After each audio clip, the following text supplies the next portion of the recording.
reason why. So embrace your dreams. Sometimes you gotta take a loss just to get the win. Like lies and popping it like oxygen when boxes wet. Focus on the mental, never lose like a smooth instrumental. Better choose on the move in a pinto. Choose when I get to, never lose smooth when I move, but it's simple. Never give up if we running it, maybe. We just keep winning, we conquering daily. Envision that pay me is never this way.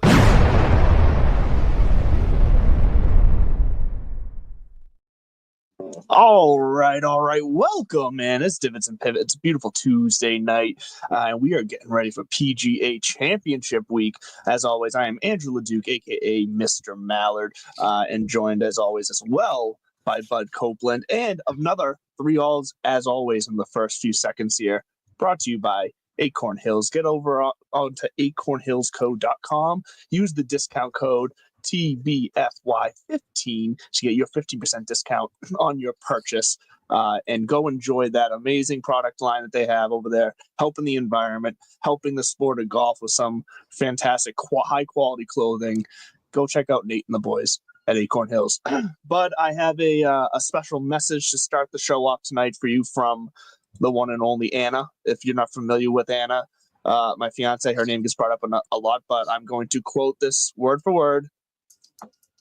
Hey, boy, hey, is what she wanted to say. Hey, girl. I don't know how to respond to that. It catches you off guard, right? It does a little bit. No, your lovely soon-to-be wife. She's a gem. Shout out Anna and her family, who I know is listening. They are wonderful human beings. I'm excited. PGA Championship, it's a major championship or major golf. This is kind of, the NFL has the Super Bowl. We get 4 majors, and then we try to make majors out of everything else. And and I think the PGA gets shit on a little bit in the major circuit, rightfully so. They've had their ups and downs. They're kind of wrapping your head around, is this really a big deal? Especially back when it was in August, when after the Open Championship, it really was a struggle to get up for the PGA. Right. It wasn't during the Tiger years. But for a long time there, I remember kind of you'd go, oh, what? The PGA is this week? That kind of thing. And so the last few years, the shift to May, I think, was a huge win for the PGA and for golf in general. I know we're going to get deeper into the field and whatnot, but just the fact that we have major championship golf this week really, really gets me going. And also the history of the PGA that, way back when. And I honestly think, let's go ahead, hot take right out the rip. I think the PGA should, this is where we need to have some sort of like, hey, Jamie, hit the wah, wah, wah. I don't have that. Should the PGA go back to a match play championship? You mean for the Tour Championship, or do you mean for the PGA Championship? No, the Tour Championship. I like what they're doing. They're going to they're not going to go the match play route. They're going to just have like a tight field that then gets whittled down to like 16 and then 8, and then they're going to have a final 4 for the champ. I think that's going to be kind of fun. It's going to be new. We'll see how it works out.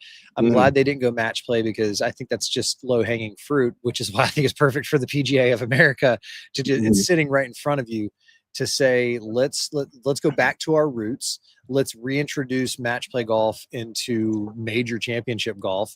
And I think that they would be the people to do it. Walter Hagen is the king of the PGA. I think Jack has 5 in the modern era.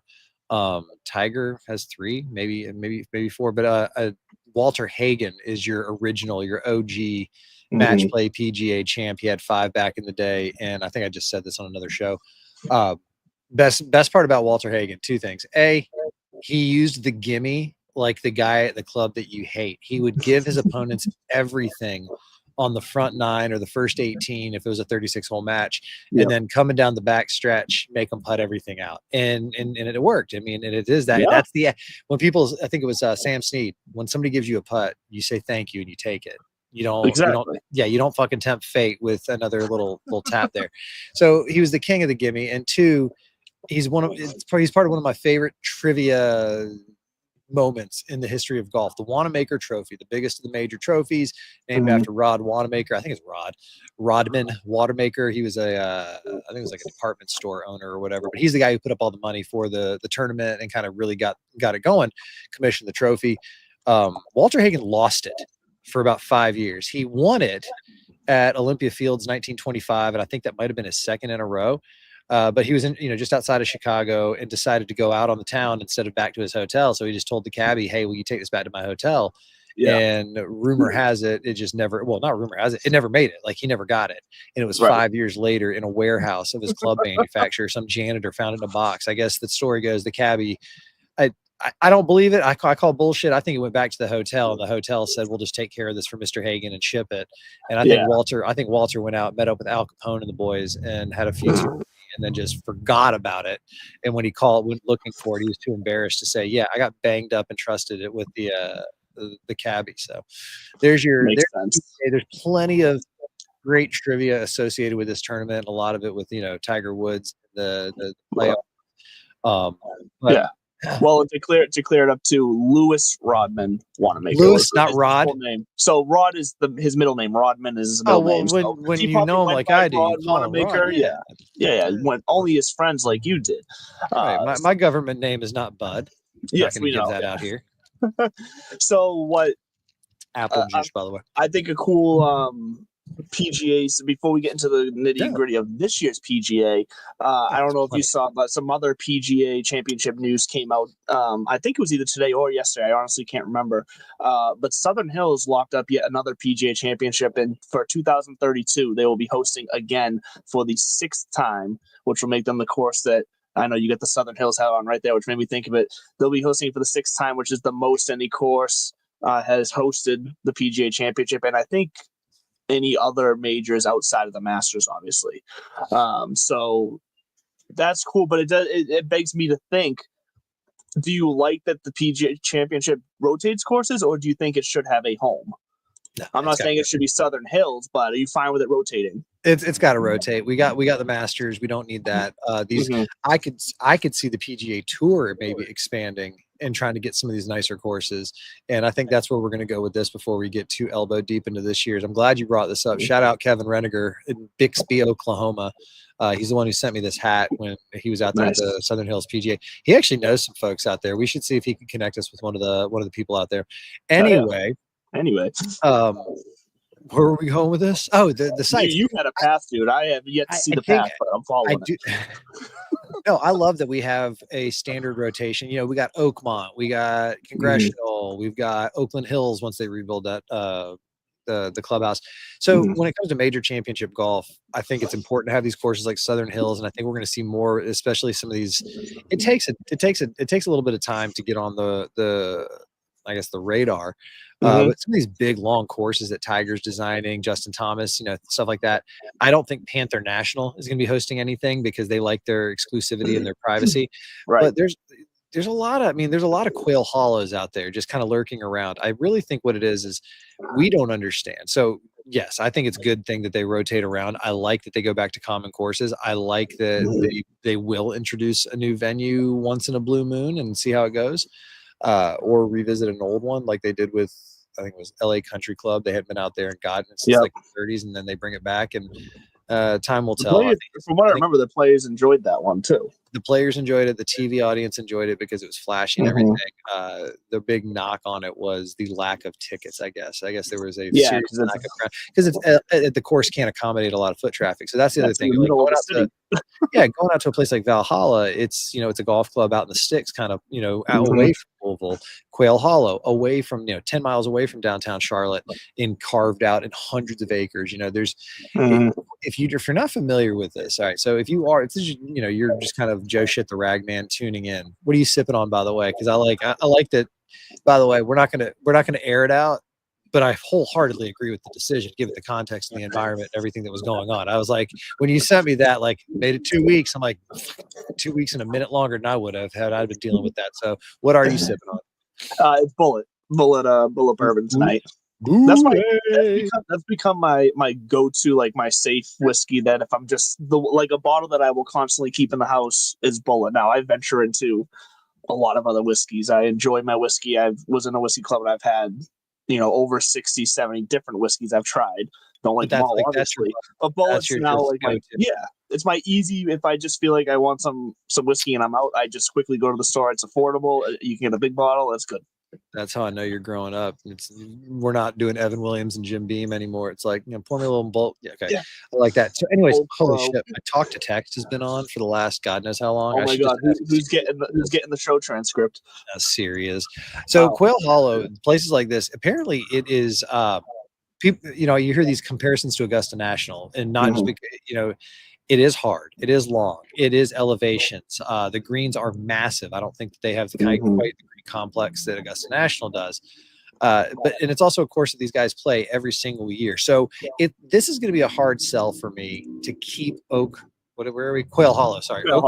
By the way, Oakmont's already on the brain. That's where I'm already at mentally, is the U.S. Open, because I'm so jacked for this year at Oakmont and how difficult that course is going to play. And I want to pause quickly here and interject, because I do have to call myself out, because I was watching the Bob Does Sports major where they were playing at Oakmont. It was actually a day where a bunch of YouTubers were out at Oakmont. Yeah, and they're already ready. So there was a bunch of different videos. But so yeah, same thing. Oakmont's on the mind, to the point that when I made the thumbnail for this show, I accidentally put a picture of Oakmont instead of Quail Hollow. That's fair. But Quail Hollow, I think that they have a lot on their shoulders for a golf course. Yeah. For the last 20 years they've had the Wachovia or the Wells Fargo, now the Truist is what we're calling it, and with Philadelphia Cricket Club pinch hitting, and that'll be a good pivot here in a second too. But they're secure with their spot on tour, and I think it's going to be, they're always going to have that event as long as they want it.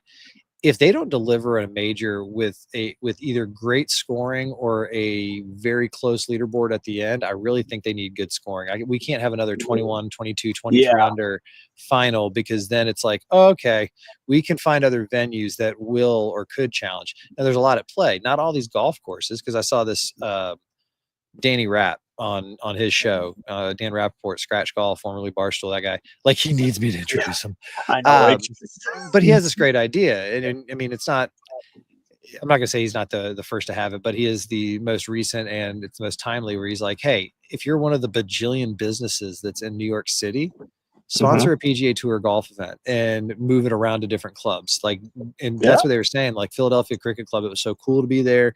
This is what those players want, cool venues. Now you have to balance that with a lot of the clubs in the Northeast can only operate for 6 months out of the year. And a lot of those members do not want to sacrifice a golf season just for the privilege of because I don't think people realize how much time it takes to prep a golf course for just a regular PGA event. Like you just said, majors, it's years in advance. Yeah, majors for sure. But even a regular one, like those members of that course on a daily basis, they can't play for months. Yeah, and it does suck for them. But I mean, the trade-off is that a boatload of money comes into the community. So yeah, it is what it is. But when you're talking about New York City, Philadelphia, Boston, it's not a boatload of money. It's like, thanks, we don't need that around here.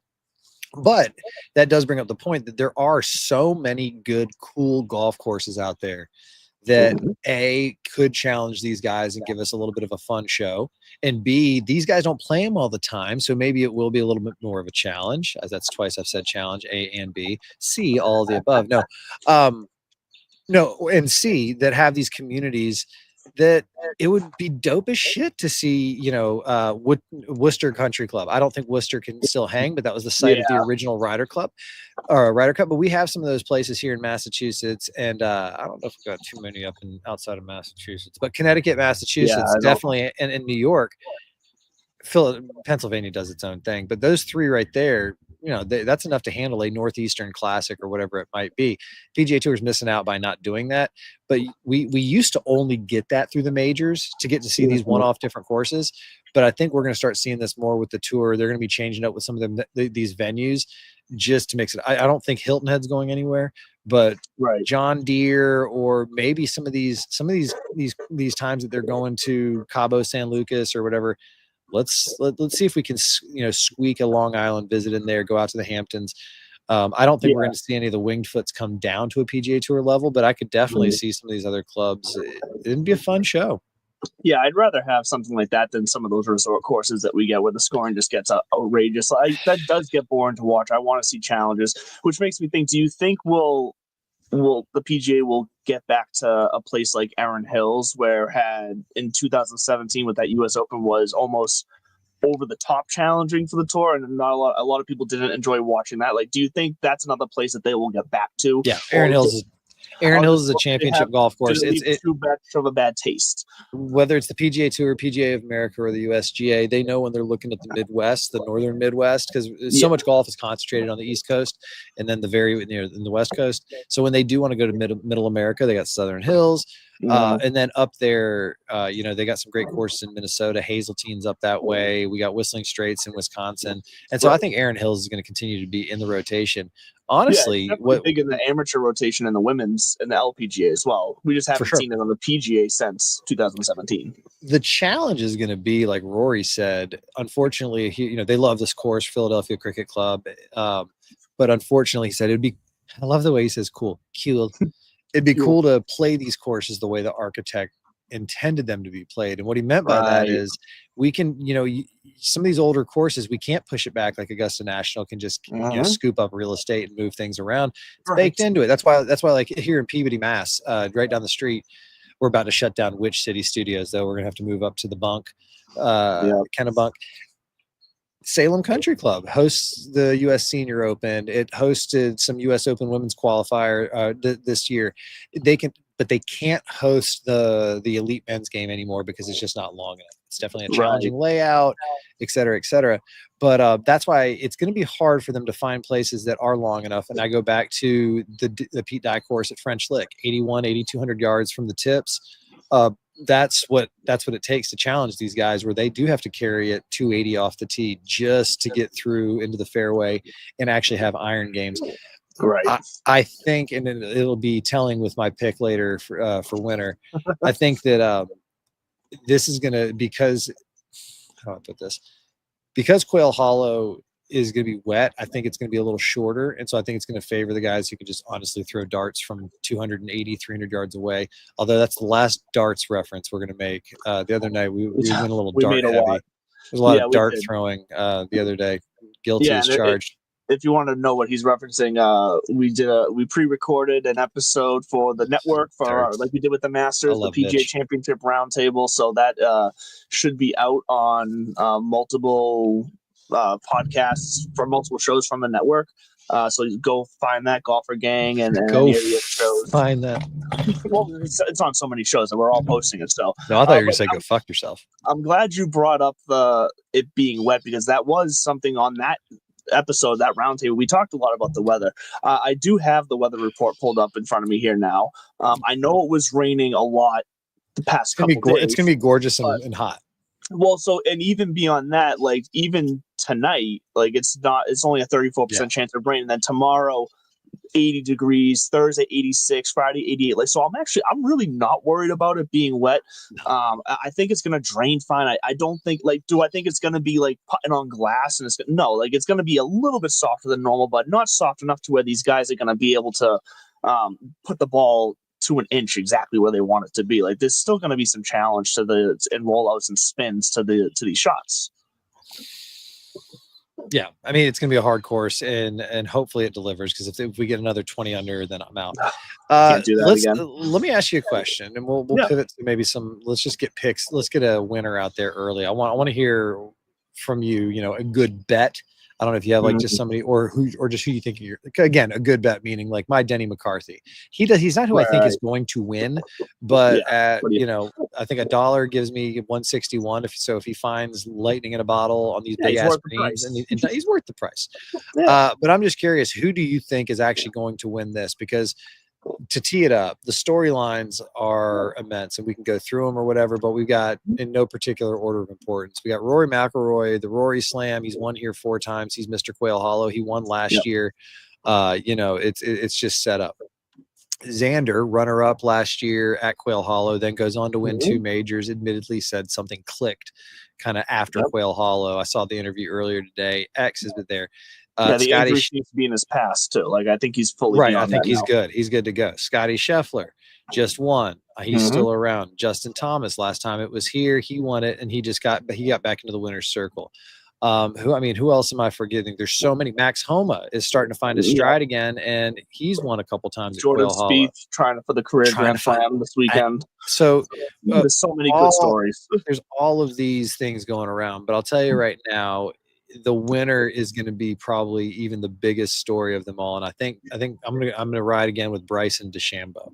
I think that he is going to win. I'm not saying it's a great bet or anything like that. I'm just like, their leverage, I think he is going to win. He was runner-up at the PGA last year at Valhalla. He'd go on to win the U.S. Open famously. He was in the final group at Augusta National. I am a massive fan of winning, like the winning mentality. And you hear, what's his fucking name? Paolo McGinley on the Golf Channel. You know, once they win these things in bunches. And I do think that that's what we're going to see. We do see that happen a lot. Yeah. And so and again, winning being a mentality, whether it's a money game, you know, earlier in the week or on a bigger stage, even though it's not going there, Bryson winning on Live, he still won. And that's a great way to erase the taste of the Sunday meltdown. And that was a meltdown. It wasn't on like epic proportions, but it was definitely like all the momentum was in his corner. It was borderline like epic. Yeah.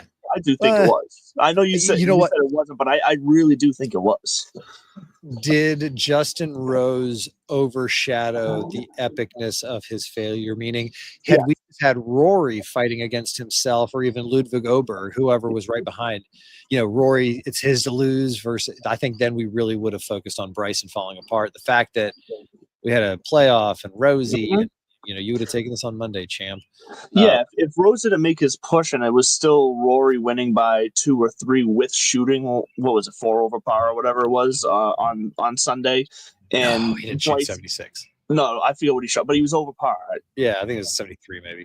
Yeah, he was over. But either way, with him shooting over par and say he was 2 or 3 shots still clear, then yeah, the story would have been how Bryson should have struck and taken that win and how he choked it. Like that 100% would have been more the storyline. Justin Rose forcing a playoff really changed the narrative in Bryson's favor. He was able to kind of skate out of there with only minor bruises.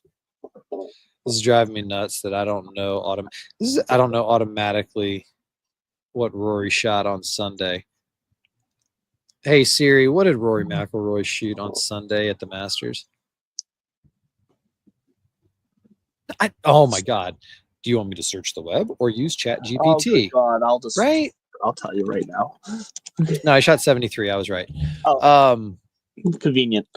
How convenient for me. Who do you think's going to win? I got Bryson D in the winner's circle. I know there's so many other ways that this could go, but I genuinely think that he's in this weird spot where he knows all he has to do is show up to the majors, and he's programmed. Like he's ready to go. He can flip the switch. You know, just because it ran off the rails. You know, he's a scientist too. So I also don't think that our epic failure, he sees it that way. The experiment didn't work. What do I need to tweak? Where did we go wrong? Blah blah blah blah blah. Yeah, I still think that Rory is going to win this week. That's like my gut. It's chalky play. I want him to win, and I think he's going to win.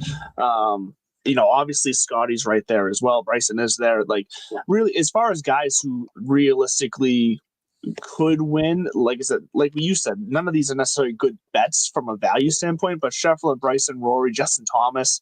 I'm not ready to put Brooks back in there yet. I feel like he's starting to fade. Major Brooksy. Major Brooks is MIA. But those 4 guys, and I do want 5. I want to include Spieth because he's playing very good right now. So Scotty, Bryson, Rory, Justin, and Spieth. I feel like those guys can very realistically win this week. I do think it's going to be Rory. I do think it's funny that in the round table, I forget exactly who it was, but someone had put that Scotty finally gets a major win. Is he back on track? And as he was saying that, I went and looked at Scotty's season. He's got like 4 straight top 10 finishes before that win. Like he was never off the rails. He's been right there. He's in fantastic form. Yeah, he just didn't win, but like he finally did get his first win of the season. But like I think we just got so numb to what Scotty can do with last season's epic, performance that it felt like he was off the rails. When in reality, he's still number 1 in the world and playing like that. So Scotty can definitely win. I want to see Rory, and I think he will. Because you mentioned Denny McCarthy, my long shot that I think is a good bet, whether you want to bet him to win, top 10, top 5, top 10, top 20, whatever you want to do. Daniel Berger is that guy for me. He's plus 10,000 to win. He's plus 550 for a top 20, I believe it was. So that's a guy who, when you look at him, he's in good form right now. His last few finishes, as I pull it up here, 11th and 3rd and 21st at the Masters and 30th at Valero, 20th at the Players. So like he's now setting a trend of performing well in the majors. So it feels like Daniel Berger is back. And I feel like he's ready to take that next step into being what we kind of all thought he was going to be as he first exploded on the tour years ago. So I like Daniel Berger. Like I said, still a long shot in my eyes to win this weekend, but I think he's going to perform good. If you want to play him on DraftKings, he's only, what is he here? He's only 7,900. So he's a great value on DraftKings. And like I said, for any of those bets you want to place, he's plus money. He's good value for all of those as well. So yeah, I get why you're going with Denny McCarthy because his putting is outstanding.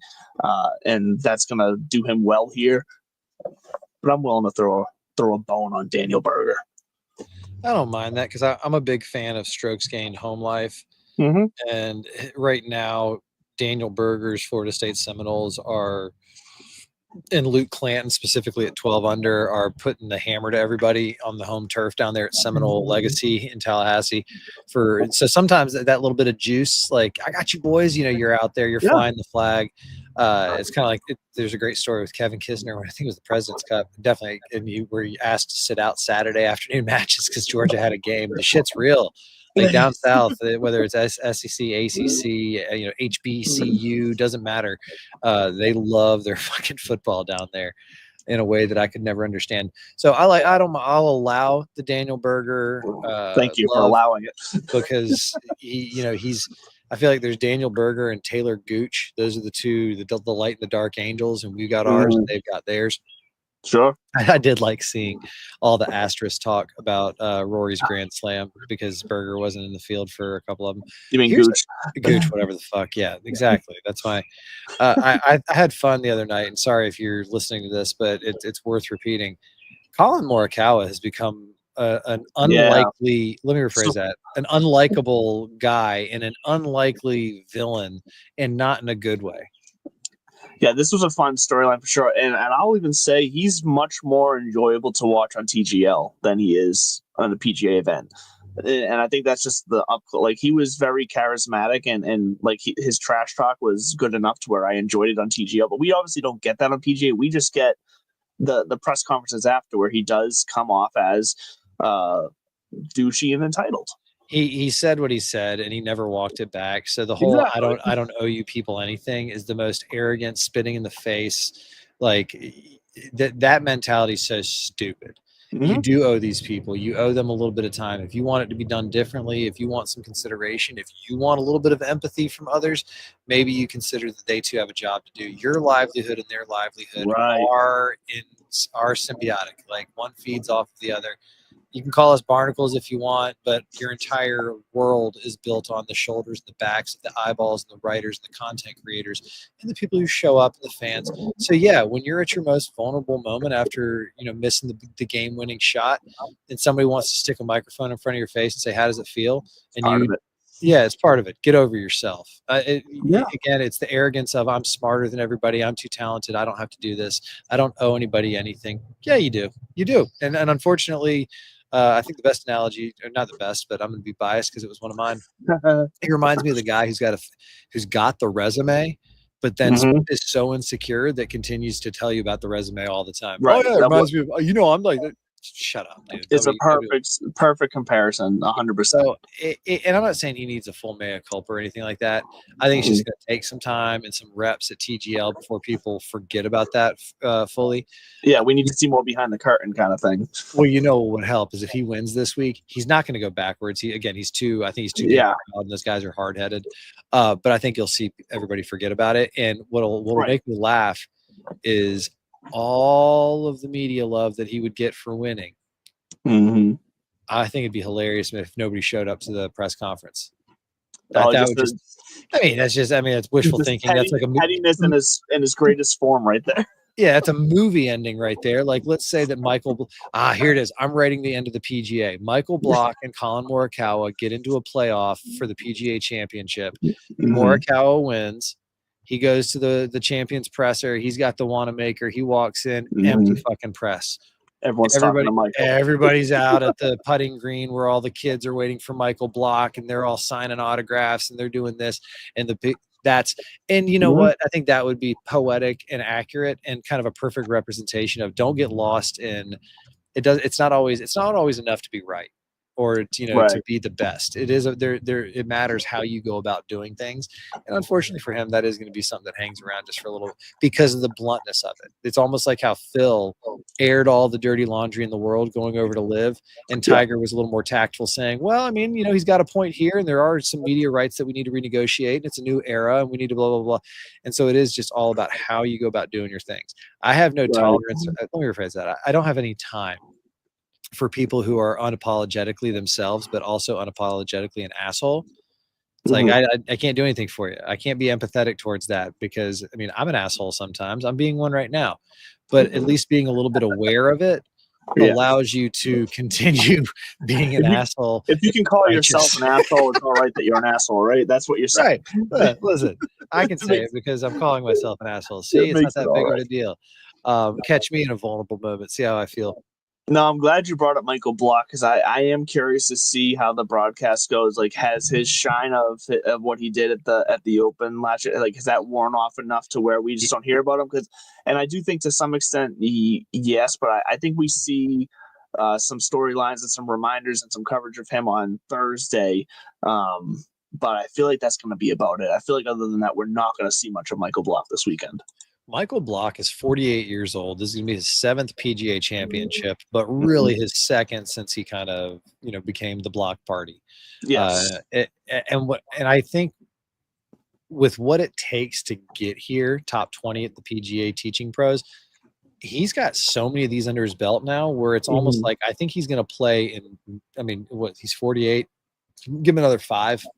Give another 5 total in the next maybe 7 years. I could see him at 55, 56, eking out one last loop with his boy on the bag, that kind of thing.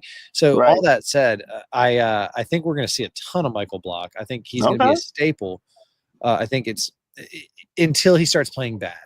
The minute he starts playing bad, then we won't see him again until he's putting out on Friday afternoon to miss the cut.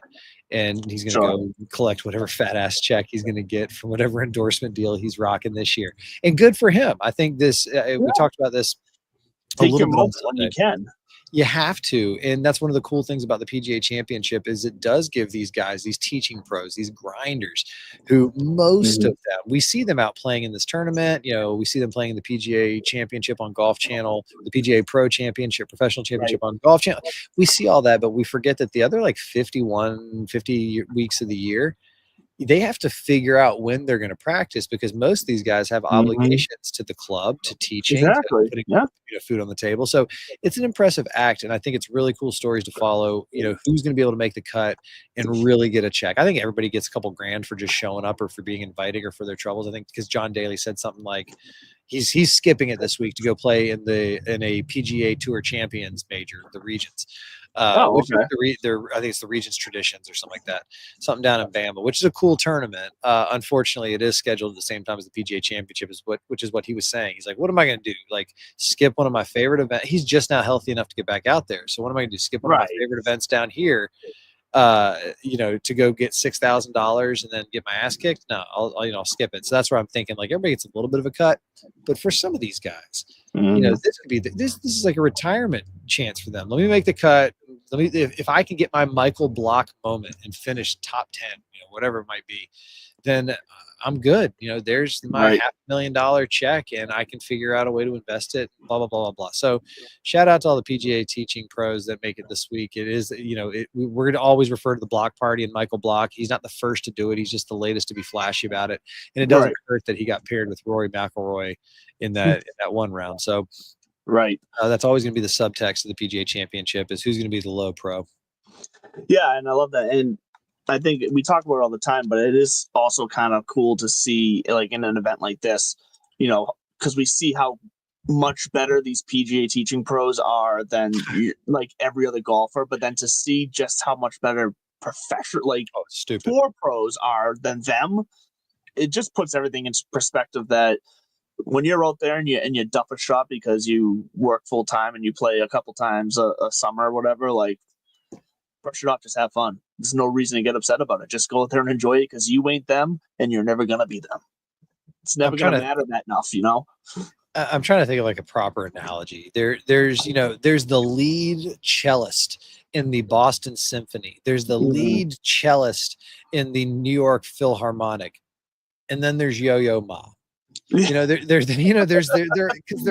just levels to this shit. Yeah, and there's only a handful of Yo-Yo Ma's in the world. Well, there's really only one. But that's the point that you're making, and I love that because I remind that of myself when I get my ass beat up on a qualifier. I don't do this for a living; I do it for fun. But I'm at a level when I got to remind myself this. I need a little confidence boost every once in a while because I was looking at the Mass Amateur. I got June 4th Golf Club at Turner Hill as the qualifying site. I trust this guy who's helping me prepare for it, because he's known the course for decades, and he knows my game really well. And he's like, dude, if you stay out of your own way, he's like, it does set up well for you. Like, it's a lot of these holes might be tough for some of the shorter hitters because you do have to carry it 265, 275 just to get to the landing. We're a good approach shot, but that's what I'm carrying it right now with my new Ping G440. Thing's a fucking cheat code. Right. And so I was like the other day, I was going, we'll go out there and see. I should. My goal is to qualify for the Mass Am. I got to shoot even par at a golf course. I can do that if I don't lose focus, and if I can get it. I got to get out and get some short game work in though, and that's not being work on that short game. It's bad right now. It's just the up and downs that I left out there, and it wasn't because of. I only missed probably 3 or 4 chips. But like I said, every one of those was either after a mistake previously or then compounded by a 3-putt, and they were usually flubs. If I once I started making solid contact, my up and downs were solid. But where were we even going before we got onto me, as we always do? I don't know, but I was quickly looking just out of curiosity because you mentioned how Michael Block was. I'm going to qualify for the Mass Amateur. That's my thing. He's an inspiration to guys like us, where you just have to stay positive. And I got the guy I played with, he's exempt into it this year, and he said, "All right, you're going to qualify. When you do look me up, we'll play a practice round. It's at Great Horse Golf Club down here in Massachusetts. My farewell tour in the Mass Golf Association before I transfer to Maine Golf." That's right. First, before I ask this next question, real fast, Michael Block will be playing with Eric Van Rooyen and Mackenzie Hughes for Thursday and Friday. So it's actually kind of a decent group. Those are just big enough names. Yeah, that there's some potential there. You put Michael Block in that group, and it gives the producers a reason to kind of shoot over there anytime they want. And I think that's probably what the plan was. The thing behind it. Yeah, there's going to be a block counter, and I've got the over on how many times we show Michael Block, unless the cream rises to the top. And we've got Xander and Rory and Scotty and JT and Jordan and Tony Finau line up where they're all in the top 10. Like that, it's going to be a quick broadcast dream. They're coming for you. Now, do you expect how much do you know about Maine golf compared to Mass golf? Do you expect it to be harder up there than it is in Mass? Do you know much about it to where you can even compare? So funny that you just asked this, because I just in the last week have been doing a little bit of look on this. What I learned is this: there's no pub links, just because of the volume of push. But there's a Maine Amateur, there's a Maine Open. I want to say there's an amateur, an open, and I want to say maybe a mid amateur or a different one. But there's 3 tournaments that I would qualify for right now with my handicap. So I plan on entering those. I'm trying to talk my brother-in-law into getting off his ass and playing the 4-ball with me. But he's at that age now where he just had a kid. Now he's so focused on work where he's like, I'm just going to sacrifice golf for a while. I'm like, I'm not going to. It happens to a lot of people. But this funny fact, and I should probably fact check it, but I'm pretty sure the USGA released, it was just the other day, because you know how in the Northeast a lot of courses over the last month and a half have been open for scoring. You can play whenever you want, but scoring. They did a map of all 50 states and the average handicap per state. Oh, that's interesting. You know who was in dead last with the highest average handicap of all 50 states? Is it Maine? It's Maine. So as far as now, that is, I still have if you do qualify, but you qualify in Maine, do we put an asterisk on it because you had to move states to the worst one? No, because I don't care what state you take. If you're saying, hey, show me the top 100 golfers, those guys are all going to be fucking sticks. No, I know. I'm kidding, obviously. But it does give me a little bit of it's kind of that, like, no excuses then. I mean, still the best golfers in any state are going to be I'm not gonna say miles ahead of me, because if you can shoot par, you can shoot par, and if you can shoot Sure. par, that means that you can maybe shoot under par. You know what I mean? It's like you're always just an increment here or there away. Things clicking, as Xander said. But we'll stay tuned. The quest for the qualifier will continue once we move north of the border. Now, do you have to wait a certain amount of time of living in Maine before you can qualify, or so you can move there the next day you can qualify? Okay. The certain tournaments are open to out-of-staters, even if you're a professional. Like the main open is open to anybody who's, but it's only open to amateurs in state, as opposed to like the Mass Open, which is open to anybody. I played with a guy from South Carolina in my qualifier, but he was a pro. That's different. So I don't know. We'll have fun. Back to the PGA. Yeah. We've talked about the teaching pros. We've talked about the course. One thing that I saw, and actually did you see Hunter Mahan's comments? And I wanted to bring this up. So I got to pull them up because I did, and I was shocked by them, and I want to remind myself exactly what they were, because I did see them. And I remember them. I saw them like in passing as I was like walking through the house. I had my phone out, and I was like, "Whoa, what the hell?" I want you to read them again, because before I make any comments, I want to remember that I heard what I heard, and then see if it still triggers me the way it did the first time around. Yeah. So what Hunter Mahan said is, in what seems like responding to a question about, what Quail is Hollow. Quail Hollow like and whatnot, just a general question about Quail Hollow. He says, "I guess I would say Quail Hollow is like a Kardashian. It's very modern, beautiful, and well kept, but it lacks a soul or character." First of all, low blow to the Kardashians. I mean, you can feel how you feel about the Kardashians, but to freaking pull them into a comment about golf, that's just a low blow. Why are they getting hit with stray bullets here? That just seems so shot over the bow. Well, Colin Morikawa might have to take a back seat for a minute, because what? So first of all, two initial thoughts. Dipshit comment. Is how dare about Quail Hollow, a classic course, a legend, whatever. But also, Hunter Mahan, when's the last time we've heard your name? I mean, Ryder Cup 20 years ago, or 15 years ago. I remember he was on one of the early Tiger Woods games, and that's like, I feel like that's the last time I've heard his name. It makes me think to myself, I hate those kind of comments. I was talking about this the other day. It pisses me off when people like to take pot shots at politicians for no reason. And I don't mean the front page players. There's about 24 politicians that kind of deserve whatever comes their way because of how thirsty they are for the limelight. But when people say things like, "Oh, those idiots, they don't know what they're doing," I'm like, first of all, calm down. There's certain levels where if you achieve that, you're probably pretty successful. You might be an asshole, but don't call somebody an idiot just because you're jealous of their station in life. Yeah. But low hanging fruit, when people, and I'm going to say that he doesn't know what the fuck he's talking about. 100%. And here's why. Still out of line. He tried to invoke his expertise as a PGA Tour pro by eliciting character in the conversation about a golf course. It lacks character. I'm not even sure what that's my point. The golf course lacks character and soul. What that even means? What's he saying? It's missing. Well, yeah. What do you want? Do you want it to have a DEI statement on the first tee? Like, what are we looking for? What's the third party verification system we need to show that you have fucking character? Yeah, I hate. It lacks character. That's so just pompous. It's so pompous. Who's allowed to be upset by that? If I'm a Quail Hollow member, I'm like, who the fuck's this guy? Right. If I'm the ghost of George Cobb, I think it was George Cobb, the original designer, I'm like, who the fuck's this guy? Or Tom Fazio, the redesign, or the PGA Tour, or it lacks character, or what do you say, or a soul? Did he say a soul? Character and a soul. But here's the thing: I don't think any of those people actually are upset because it's coming out of Hunter Mahan's mouth. I'm pretty sure they're all just sitting there kind of laughing because it's him. And it's like because like you said, who is this guy? Let's just whatever. It means nothing. It's one of the stupider comments we've heard in a while. It got the job done. We started off by saying, who the fuck's Hunter Mahan? Let me go buy some Oakleys. I think that's he wears those Oakley M frames. He can hit the ball. I want to keep roasting him now. I want to look him up and see what he's been doing lately, because I can sure as hell tell you I have not been following Hunter Mahan. Probably playing professional golf or living off the millions he won playing professional golf. I'm just saying it's kind of a lightweight comment, and because for anybody to be like it lacks a soul.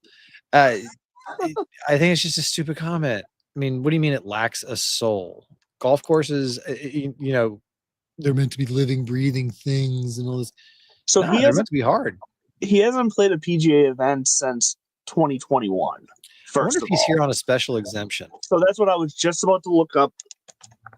He's not even playing this week. He's not. Oh, he was just asked about it? He's just, I don't even, so that brings up another question. What reporter is going and talking to Hunter Mahan and asking him anything about this course this weekend? He is not even playing. He hasn't played in years. What are we doing here? Talking to Hunter Mahan. Are we like? There's plenty of storylines about this week, and we're talking to Hunter Mahan. Like, it's better. Fun.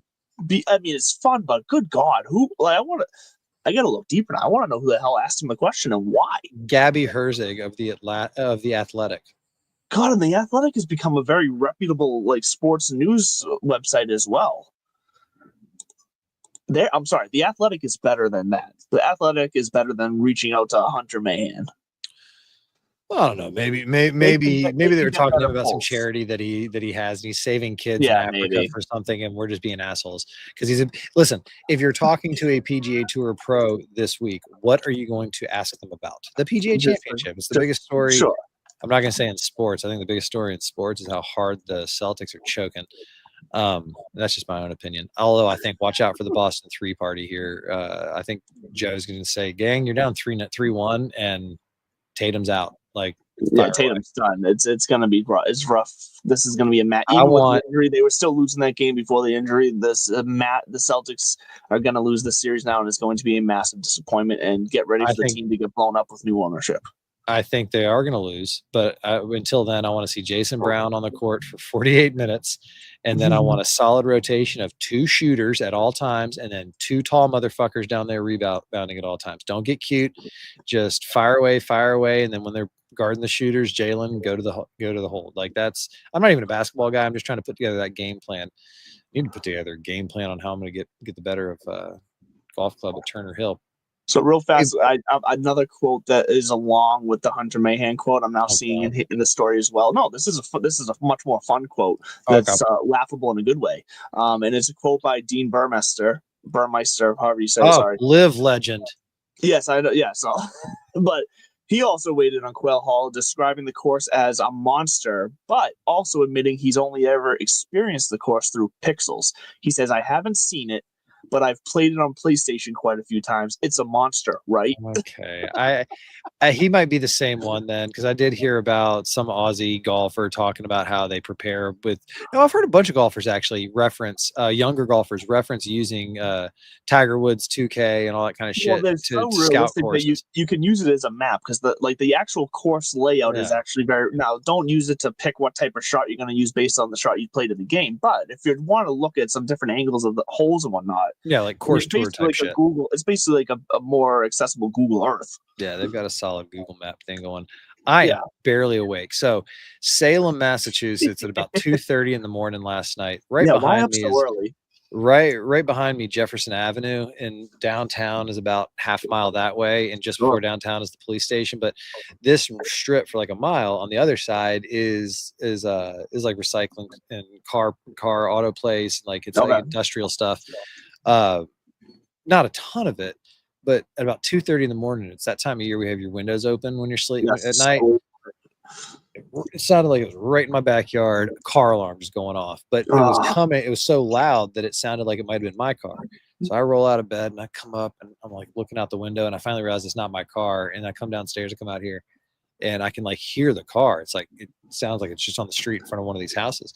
Yeah. And I go back inside and I'm just waiting, and it's still going off. Like a couple minutes later, it finally goes off. All right, fine. Okay.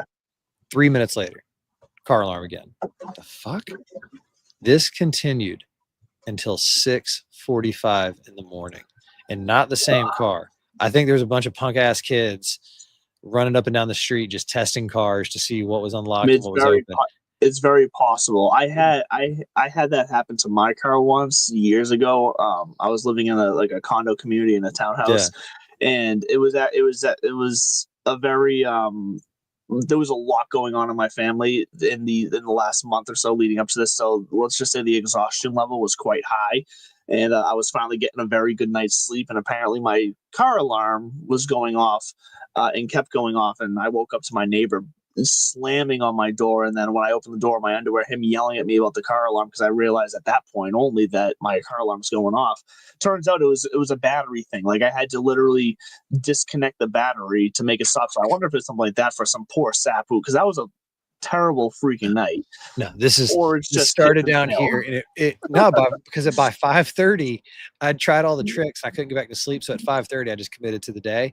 So right? Yeah. So at this point, I'm sitting in my backyard. My hammock's right over there, and I'm scrolling. I'm reading, trying to stay awake. I got a cup of coffee, and I can still hear car alarms going, and it's further away. Yeah, like it worked its way down the street. So I guarantee either a bunch of punk ass kids, tried to rob a bunch of cars last night, and it just goes to prove people just ignore car alarms. Like it's apparently.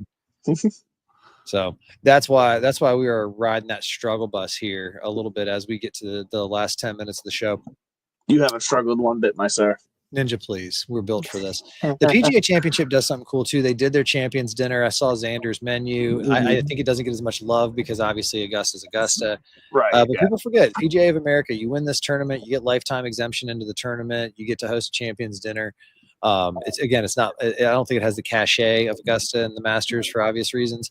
But when you hear Jordan Spieth say, "For the rest of my life, if I can win one tournament, it's going to be this one," he said after seeing the weight from Rory and what it did for him, this is either going to fuel him or fuck him. He is either going to get so deep inside his head that it's going to become an obsession and he's never going to win again and go off into obscurity, or I mean, maybe Jordan Spieth, because he's talking about how he's got these new drivers in his bag now. The technology is such that even the mishits are going off with the ball speed.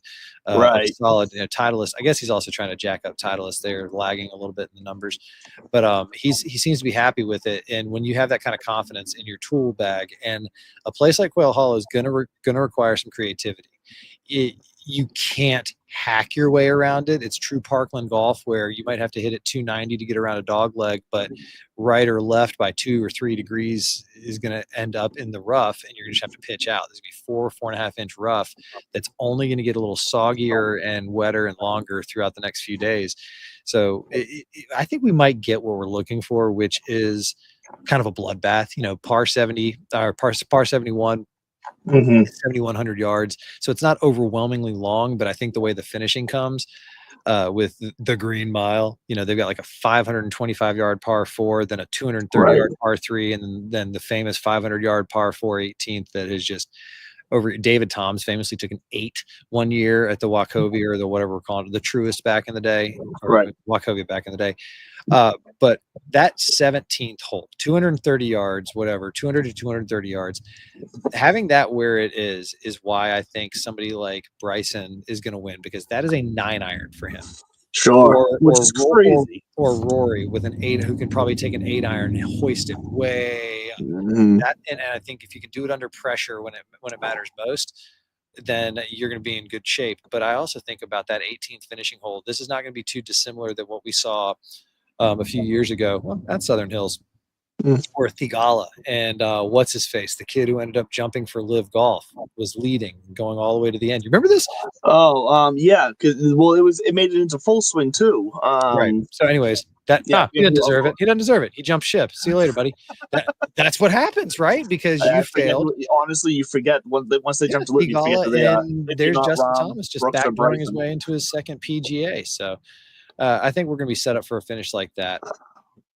Yeah, no, it definitely feels like that. And I'm excited for it. I love it. I forget if we talked about it last week. Did we talk about Keegan's Ryder Cup dinner? No, we didn't. Because it's nothing. So honestly, nothing surprising. I mentioned it because it was happening as we were having the show last week. That's what I think it was. Yeah. So nothing surprising came out of it, really. Bryson and Brooks being invited was, I guess, the biggest news story. But I think that's Keegan just doing, he was asked about it, and he said, they were included because they're up there in the points, and also there's some regulars, and there were 20 guys who were invited, and he goes, and there'll probably be a live guy, maybe 2 on the team. And that was just him kind of saying, like, it's not like there's one live spot. Who's it going to be? I think he's just like, the law of large numbers tells us Bryson's playing the way Bryson's playing, and Brooks, he's the kind of guy who can turn it on at any moment. And if he's hot, we're probably going to pick him. because he's on that short list of guys that I want mano a mano, even if he didn't have the greatest record in Rome. And so I agree with that. And I do think Keegan, when it comes to picking those captain picks, because of the experiences he's had and being left out of those captain picks in the past, specifically last Ryder Cup, I think he's going to be giving a very fair look to some guys even further outside of, say the top 12, where usually, obviously the top 6, but then the captain picks, you're typically looking at the next 6. I think he's going to be really looking at current form and guys who can handle themselves in match play when, like, as far back as the top 25 in the standings. I think he's going to be looking at everyone. You nailed it with the form thing. I think he's going to say, this is a business. This is a war. We need whoever is performing at the best. The top 6, you obviously, by dint of the system, if you're in that top 6, you have a reachable amount of success around us to be like, that's why he's there. Like he is definitely there. Outside of that, even if you're number 7 playing like dog shit, I don't want you. I would rather have number 17 who's coming off of like 3 top 10s and a win. And you're like, that's what we got last year. We got, number 8 and 9 playing like dog shit, making it because buddies. System, and then the thing, like, you don't leave this guy at home. It's just a must. The talent pool is too deep. Yes. That as long as you have a strong veteran or two in the locker room who can hype it up, these guys are coming out of college so fucking ready that by the time they get to the Ryder Cup, we saw it with Ludwig Oberg. Exactly. What the hell is his name? Oberg. We saw it with Ludwig Oberg. We saw it with Tom Kim at Quail Hollow 2022, the President's Cup. That's when he came on the scene. These guys are going to come out ready. I can't wait until we get Gordon Sargent on some of these teams. He won a couple Walker Cups along with Akshay back in the day. Luke Clanton coming out of Florida State, Jackson Coyven coming out of Auburn, David Ford coming out of UNC. I predicted this a couple of years ago when they made a couple of these little moves here and there. When Augusta National started inviting the NCAA champion again, when the USGA or when the PGA Tour introduced the PGA Tour U Accelerated program, that's when I was like, that's them going all in on this is our feeder program. We know that this is where our talent is, especially with NIL as a possibility. You can go play 3 or 4 years at a Alabama or a Georgia or a Florida if it's not about the immediate professional success. Like if it's just about the money too, yeah, I can have my NIL deals. I can play these 4 years because those tournaments never again. And I think you're going to see more guys stay 2, 3, 4 years. You're either going to go the Akshay route where at like 15, 16, 17 years old, Blades Brown, like this is it. This is my profession. Or I think you're going to see guys go the Miles Russell. I think Miles Russell is going to be 16 this summer. He's the lefty, the tailor-made lefty, who was on the Corn Ferry, a couple of Corn Ferry events last year, made the cut. And everybody's like, oh my God, he's 15. I don't know if he made the cut or not, but he was definitely out there. Yeah, he was. The rumors are floating around because as soon as he turns 16, he can then start entertaining offers and get recruited officially. And the rumors are like, God, who's going to get him? Is it going to be Texas? Is it going to be Oklahoma? Is it going to be Auburn, Alabama, Florida State? Well, all these kind of things. Or is he just going to say, no, thank you? Well, first of all, he said he's going to go through the recruiting process because why wouldn't you? It's a lot of fun. Yeah. And you just let your ego get boosted a little bit, like have them freeze you. Why not? And I think the fact that his mom was a professional athlete, I think and it runs in his family. Or no, so that's Blades Brown. But with Miles Russell, with the family, you're right. Sorry, but with the family he has around them, I don't think there's going to be the immediate push for going pro because I got to do this for my family. I think it's gonna be a much more of like, take your time. You only get to be a kid once, go enjoy college. And I think that's the route that we're going to get from Miles Russell, but we've got such a deep bench of good little John Daly. John Daly too is about to come out from Arkansas. So we got some heavy hitters in the bench. And I do think that the Europeans their bench is just as deep. Golf's in a great place right now. Yeah. Heading into the second major of the year with the storylines, with the talent pool, and then not political about it, but you can't get away from it. But I just saw a headline. I want to read the story where Donnie, Mr. Trump, is wrapping the golf live merger deal into his trip to Saudi Arabia. Basically, he had meetings with Tiger Woods, Jay Moynihan, and then Tiger came back and helped him with his statement. But the push was basically that we want to continue with the PIF, but live's not part of the deal. There will be no live deal. And so I guess this is like kind of his way of trying to push the deal along, and shocker, end up taking credit for it. Who saw that coming? And let's be honest too, PIF from a business standpoint, they're not going to let that stop them. They'll drop live in a heartbeat if it means they get to get a piece of the PGA, which from the beginning is something we talked about always being the end game. That live was just a a conduit to get. They want skin in the game, a seat at the table, and then you can just tell live to fuck off. That's all R&D. That's like $1 billion of R&D. That's all live was. Yeah, I give live like 6 months once PIF pulls the money out of that. Like it'll go downhill so fast, and with all the and honestly though, like we've talked about before, with all the contracts, at least the first contracts coming up this year, it's the perfect time because then we can cycle those guys right back into the PGA along with all that money. Unless John Rahm, Sergio, DJ, Phil, unless like a core 5, 6, 7 of them say like, let's take this on. Let's take it on. Let's run it. Let's invest in it. Let's make it what it could be. Sure. And maybe that's been the plan the whole time, which is like, we're going to walk away. And then the 13 franchises are going to try to figure it out like a league, like your own league, like a true league. Maybe that's going to happen and it's going to fall flat on its face. I 100% agree. And as always, they'll come back to the PGA. But that is going to do it for our time here. The PGA Championship starts Thursday. It's going to be fantastic. A great weekend for golf, for the storylines. There's way too many good things that could happen out of this tournament. Looking forward to it. I am Angela Duke. This is Bud Copeland. We are Divots and Pivots, and you will catch us every Tuesday night, including next week, here on That Sports Podcast Network and on all your podcast platforms on Golfer Gang Network. We love you, and as always, stay classy.